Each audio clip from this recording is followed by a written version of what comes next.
Attention, cette vidéo contient des spoils majeurs sur Paper Mario Origami King. Vous êtes prévenus. Paper Mario The Origami King est un de mes jeux Switch préférés. Il est dans mon top 5 carrément, et il n'est pas 5ème, si vous voyez ce que je veux dire. Son histoire est originale, on va dire. C'est un gars qui plie tout ce qui bouge, ou qui bouge pas même, et qui prend possession du château. Tout ça parce que son créateur lui a écrit un mot d'amour sur son papier. Oui, cette vidéo va spoil toute l'intrigue du jeu, comme je vous l'ai dit plus tôt. Ça va si vous connaissez le jeu ou que vous vous en fichez. Chers abonnés, bienvenue dans Paper Mario The Origami King. En bref, probablement la vidéo la plus longue. Installez-vous bien, car c'est parti.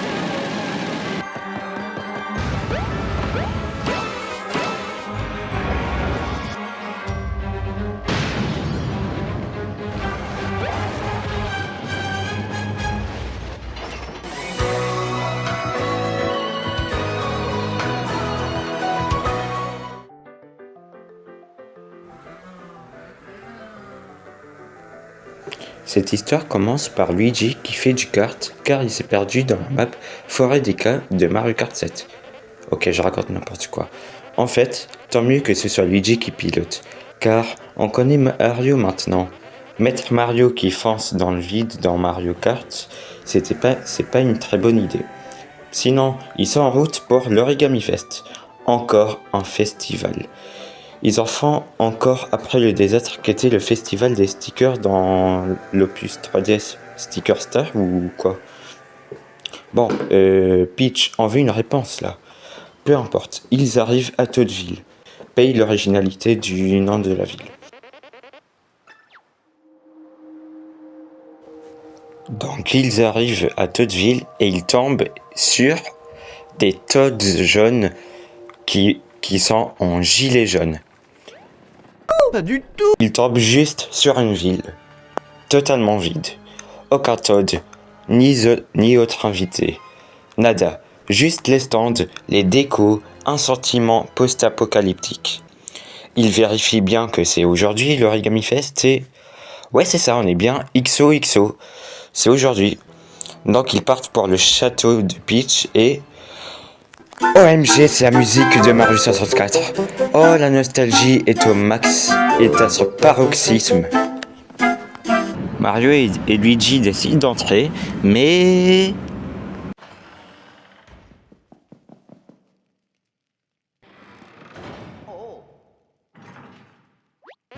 Ouais, la porte vient littéralement de se refermer sur eux. Mais ne vous inquiétez pas, Luigi a une idée. Luigi pensait que Mario allait venir les sauver, mais Mario est déjà là en fait. Et après je cale ça comme ça, mais j'ai dit que c'était Luigi qui a eu cette idée. Luigi est connu pour avoir des idées stupides, en voilà la preuve.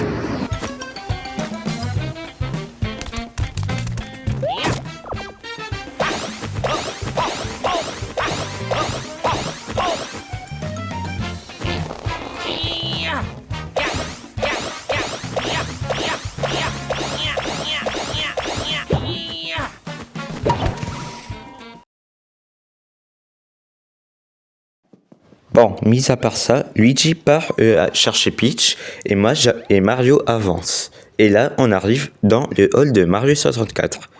Et Peach apparaît.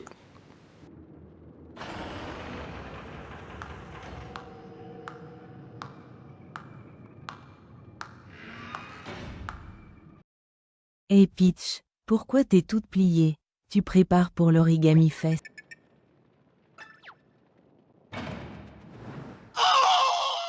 On tombe dans ce qui ressemble au sous-sol du château et on tombe sur les sbires de Bowser. Qu'est-ce qu'ils font là, ceux-là?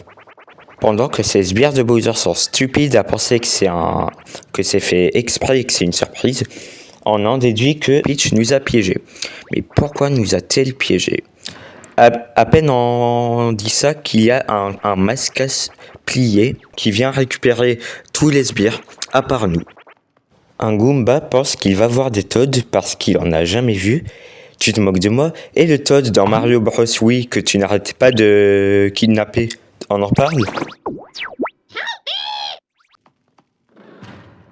Bref, Mario se retrouve donc seul quand tout à coup... Mario, tu t'appelles bien Mario, n'est-ce pas? Imitez mon imitation sur 10, s'il vous plaît. C'est fou, maintenant Mario entend des voix. La dernière fois que quelqu'un a entendu des voix dans sa tête dans l'histoire, elle a fini brûlée, souvenez-vous. Ok, donc Mario entend des voix et il n'aime pas ça du tout. Donc on va le prendre encore à fou, donc il casse tout. Ok, je me suis peut-être emballé dans le texte. Mais donc, après que Mario ait tout explosé, il tombe sur un cercle jaune. La voix lui dit de se tenir dessus et ses mains feront des trucs spéciaux. Dit comme ça peut paraître bizarre. Donc Mario essaye et ses bras se transforment en accordéon. C'est quoi ce jeu? Et il peut donc atteindre des endroits impossibles autrement. Et il remarque que le mur a un endroit qui va se décoller. Logique un peu vu que c'est du papier peint. Enfin, je crois. Attends, mais comment ça fait qu'il y a du papier peint dans des sous-sols? Est-ce que je vous ai dit que ce jeu est illogique? Non? Bah au moins je vous le dis. Bref, derrière le mur, Mario tombe sur un origami. Il s'avère que c'est Olivia, qui était, je cite, coincée entre deux dimensions. Elle est folle. Elle nous dit qu'on doit fuir et qu'il y a un passage secret dans ce cachot. Ce passage secret, on le trouve assez facilement et on tombe sur le couloir des cachots qui sont décrites par Olivia, je cite, qu'ils sentent la pierre humide et les espoirs piétinés. Ça va Olivia? Tu veux en parler? Tu viens de te faire quitter? On avance dans les cachots et on comprend enfin ce qui se passe réellement. Et on voit Bowser cosplay en boîte à pizza. Oh Bowser, tu peux me passer une 4 fromages s'il te plaît? Ou une pepperoni? Il se prépare pour la Paris Games Week, je crois. Quoique non, il est déjà passé, je crois. Je sais pas. Bref, on voit le mascasse qui était venu récupérer les bières de Bowser tout à l'heure mettre ces fameuses bières de Bowser, il faut éviter la répétition, qu'il les met dans une sorte de machine ou je sais pas trop quoi. Et Olivia nous dit que ce mascasse transforme les sbires de Bowser en origami. Et là, on voit les deux mascasses sortir et dire autour du moustachu. Alors c'est vrai que sans contexte, on peut penser à un dictateur allemand, mais non, on parle d'un plombier. On peut entrer dans la salle où se trouve Bowser et il nous dit littéralement: ah Mario, mon plus cher ami, allez viens détacher tonton Bowser, veux-tu bien? Je repense à tout ce qu'il a fait, genre dans Mario 64, le fait qu'il voulait me tuer et tout, c'était horrible. Bref.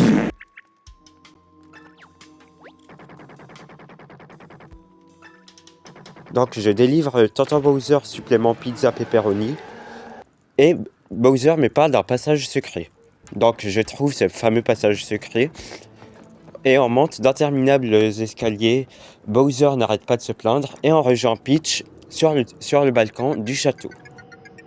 On remarque qu'un origami de type mascasse jaune est avec elle et qu'il amène un origami de type Goomba qui nous défie.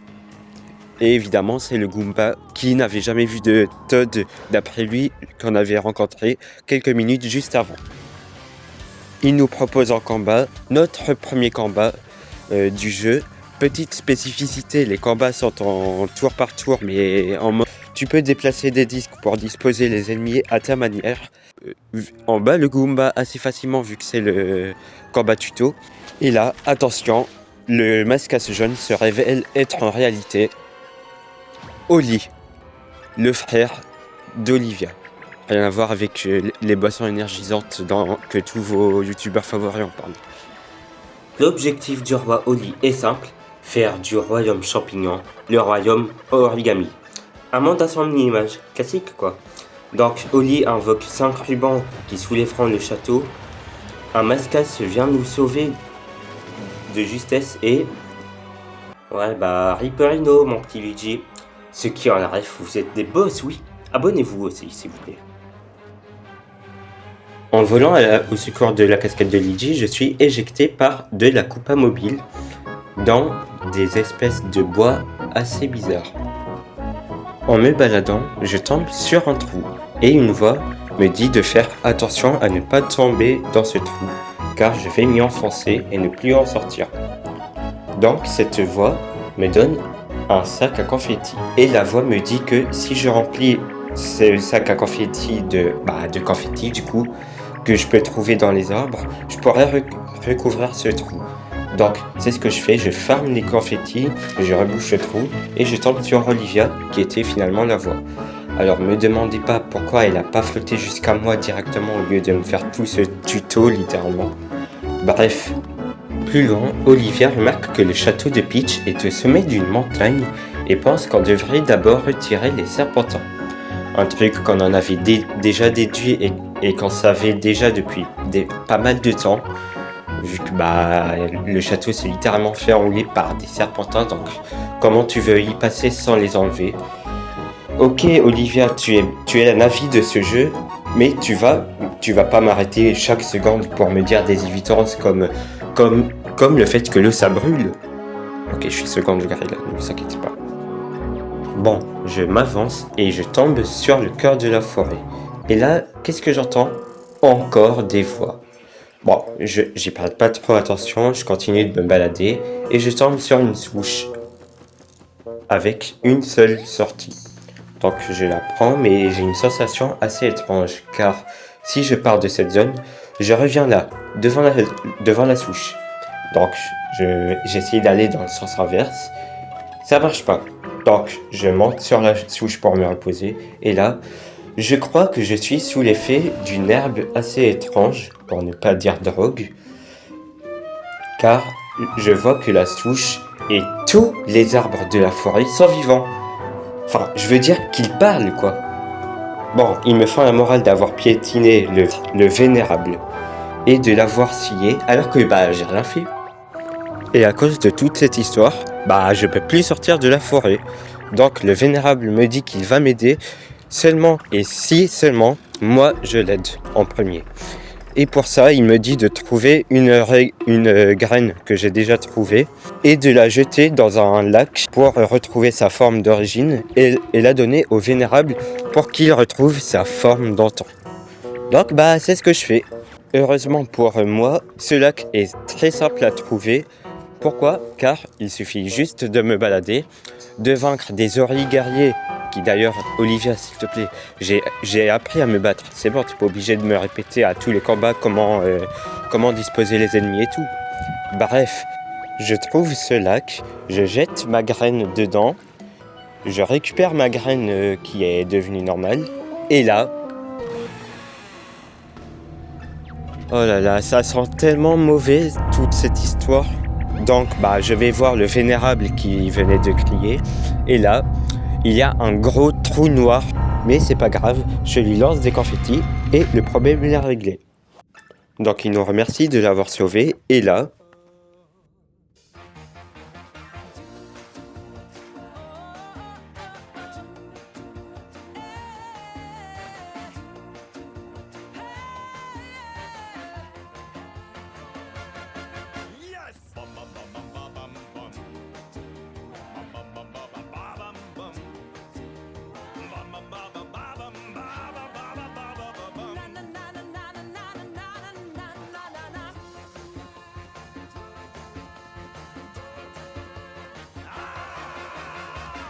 Voici l'invulnérable.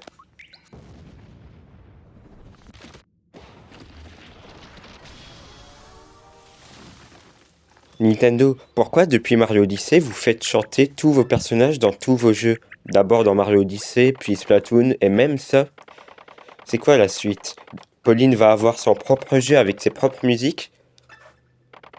Ah oui, j'avais oublié Donkey Kong Bonanza. En sortant de la forêt, je tombe sur un Toad plié. Donc je le délivre et il nous dit que si je délivre d'autres Toads, ils pourront venir m'aider contre de l'argent. C'est quoi, c'est Nintendo à ce point-là pour demander de l'argent à toutes les occasions? Non, en vrai, j'aurais fait la même. Bref, je tombe sur un air de pique-nique. Je note juste le fait que je peux casser l'ambiance comme ça.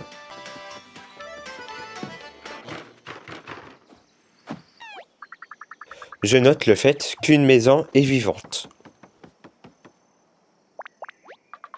Voilà, ces informations, vous en faites ce que vous voulez. En sortant de l'aire de camping, je me retrouve à Toadville et là je vois un gros Goomba qui mange une maison. Ces machins-là, on les appelle les Macho Goomba.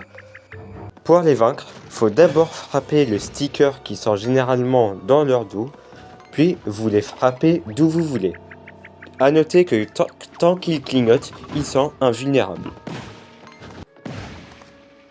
Sur les lieux, j'ai envie de voir le château de Peach, du moins ce qu'il en reste. Le seul moyen d'y accéder est de passer par les égouts, car le pont-levis a été détruit pendant l'enlèvement du château. Malheureusement, l'accès aux égouts est malheureusement fermé, et un mascasse me dit, je cite, « Ouais, c'est un autre mascasse, comme moi, un tantinet moins beau, qui possède le lève-plaque. » Donc je le cherche, je trouve ce mascasse qui est dans la bouche d'un Macho Goomba. Le gars, il a confondu un mascasse avec une pizza pepperoni supplément fromage. Ça se voit que j'ai faim ou pas? Bref, je le sauve et il me dit que le lève-plaque se trouve dans un entrepôt de briques rouges et qu'il est un tantinet moins beau car il venait de passer dans 3 heures dans une bouche de Macho Goomba. Logique. Bref, je trouve le lève-plaque d'égout, j'ouvre les égouts et j'atterris dans les égouts graffiti avec un petit graffiti de Mario et Peach. Et je trouve un Toad. Bizarre l'ambiance. Par précaution, je lui dis que j'ai pas besoin de drogue ou ce genre de truc, mais il me dit que c'est juste celui qui s'occupe du musée. Ok, lui il a sniffé de la poudre blanche, vous me l'embarquez. Non, plus sérieusement, c'est vraiment lui le gars du musée de Toad. Bref, je continue, je bats quelques guerriers et je tombe sur un tuyau entouré d'eau. Donc plus loin, j'enlève toute l'eau avec les bras multipliés. Je rentre dans ce tuyau. Mario, il adore rentrer dans tous les tuyaux qu'il voit, c'est dingue ça. Bref, on sort du tuyau et on arrive dans l'enceinte du château, enfin du moins, ses ruines. Mon but, voir si Luigi va bien, car j'ai trouvé sa voiture en arrivant. En cherchant bien, on tombe sur une entité coincée entre 2 dimensions. Alors déjà, plagiat Olivia, puis cette entité est rien d'autre que Luigi, coincé derrière le papier peint, comme Olivia 1 heure de jeu plus tôt. Évidemment, on le sauve et nous montre que le château est au sommet d'une montagne. C'est au moins la 3e fois qu'on me le dit, mais t'inquiète pas, c'est bon, on a compris. Cette fois-ci, Olivia capte enfin qu'on va devoir commencer à suivre les serpentins pour arriver à leur source, à commencer par le ruban rouge. Et je vais profiter de ça, le fait qu'Olivia capte enfin le but du jeu, pour vous dire que merci d'avoir regardé cette vidéo. Évidemment, c'est la fin du coup. C'est sans doute la vidéo la plus longue de ma chaîne, la plus longue à préparer. Genre, je suis dessus depuis été 2025. Cette vidéo, au moment où elle sort en janvier 2026. Là, je suis à quelques jours avant les vacances de Noël.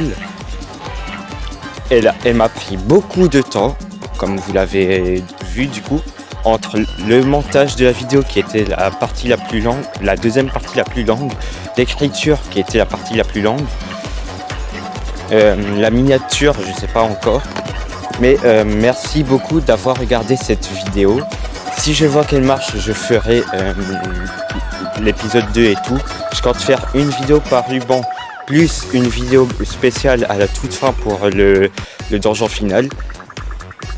Bref, merci d'avoir regardé cette vidéo, la plus longue vidéo de ma chaîne et la plus grosse. C'était Wartu et je vous souhaite à toutes et à tous une bonne année 2026.